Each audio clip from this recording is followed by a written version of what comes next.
कृष्णा, आज हम सुनने जा रहे हैं वरुथनी एकादशी व्रत कथा, जिसको कि सुनने से व्रत पूर्ण माना जाता है।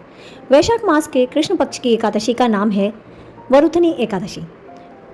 युधिष्ठिर बोले, हे कृष्ण, इसके करने से क्या फल प्राप्त होता है और इसकी कथा क्या है? कृपया आप मुझे विस्तार पूर्वक समझाइए।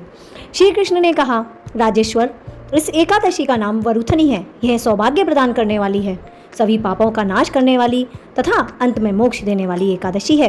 इस व्रत को यदि कोई भी स्त्री करे तो उसको सौभाग्य प्राप्त होता है। इसी एकादशी के प्रभाव से राजा मानधाता स्वर्ग को प्राप्त हुए थे। वरुथनी एकादशी का फल 10,000 वर्षों तक तप करने के बराबर होता है। कुरुक्षेत्र में सूर्य ग्रहण के समय 1 मन स्वर्ण दान करने से जो फल प्राप्त होता है, वही फल वरुथनी एकादशी के व्रत करने से भी प्राप्त होता है। इस एकादशी के व्रत को करने से मनुष्य इस लोक में सुख भोग कर परम लोक में स्वर्ग को प्राप्त होता है। शास्त्रों में कहा गया है कि हाथी का दान घोड़े के दान से श्रेष्ठ है।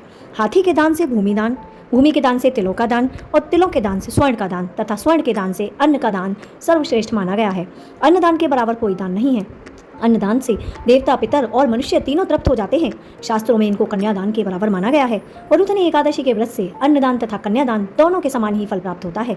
जो मनुष्य लोभ के कारण कन्या का धन लेते हैं, वह प्रलय काल तक नरक में वास करते हैं या उनको अगले जन्म में बिलाव का जन्म लेना पड़ता है। जो मनुष्य प्रेम एवं धन सहित कन्या का दान करते हैं, उनके पुण्य को चित्रगुप्त भी लिखने में असमर्थ हैं, उनको कन्यादान का फल प्राप्त होता है। आइए वरुथनी एकादशी की पौराणिक कथा का श्रवण करते हैं। एक समय की बात है, नर्मदा नदी के तट पर मानधाता नाम के एक राजा राज्य करते थे और वह बड़े ही तपस्वी थे। एक समय वह तपस्या में इतने लीन थे कि एक जंगल में उनके पास जंगली भालू आया और उनके पैर को चबाने लगा। किंतु राजा तपस्या में लीन रहे। अब भालू राजा को घसीटकर जंगल में ले जाने लगा।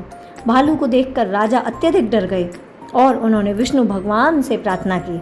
विष्णु भगवान करुणामय हैं और करुण पुकार सुनकर उनके जीवन की रक्षा के लिए वहाँ पर प्रकट हो गए और उस भालू को अपने चक्र से तुरंत ही मार गिराया। तब तक भालू राजा का पैर खा चुका था। इसकी वजह से वे बेहद दुखी थे। राजा को इस परिस्थिति में देखकर भगवान विष्णु ने उनसे कहा कि हे राजन, ये जो तुम्हारा पैर खाया है, ये तो तुम्हारे पूर्व जन्मों के पापों का कारण है और तुम्हें तो इसको भोगना ही पड़ेगा। तब राजा कहने लगा कि हे प्रभु, आप तो भक्तों पर कृपा करने वाले हैं, कृपया पूर्वक आप मुझे इस पाप से मुक्ति का कोई उपाय बतलाइए जिससे मैं इससे मुक्ति पा सकूं। तब भगवान विष्णु ने कहा कि हे राजन, तुम वरुथनी एकादशी का व्रत करना और मेरे 12 अवतार की मूर्ति की पूजा करना। इसके बाद इस व्रत के प्रभाव से तुम्हारे समस्त पापों का नाश हो जाएगा। ऐसा ही हुआ। राजा मानधाता ने बड़ी ही श्रद्धा और भक्ति से वरुथनी एकादशी का व्रत किया, जिससे वह संपूर्ण अंगों वाले सुंदर और दैदीप्यमान शरीर को प्राप्त हुए। इसी व्रत के प्रभाव से राजा शीघ्र ही पुनः सुंदर और संपूर्ण अंगों वाले हो गए। इसी एकादशी के प्रभाव से राजा मानधाता स्वर्ग को भी प्राप्त हुए। जो भी व्यक्ति भय से पीड़ित है, उसे वरुथनी एकादशी का व्रत रखकर भगवान विष्णु का स्मरण करते रहना चाहिए।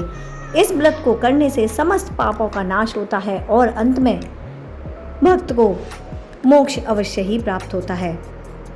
इस प्रकार राजा मानधाता ने वरुथनी एकादशी व्रत करके अपने समस्त पापों का अंत किया और विष्णु भगवान की कृपा को भी प्राप्त हुए। राधे कृष्णा।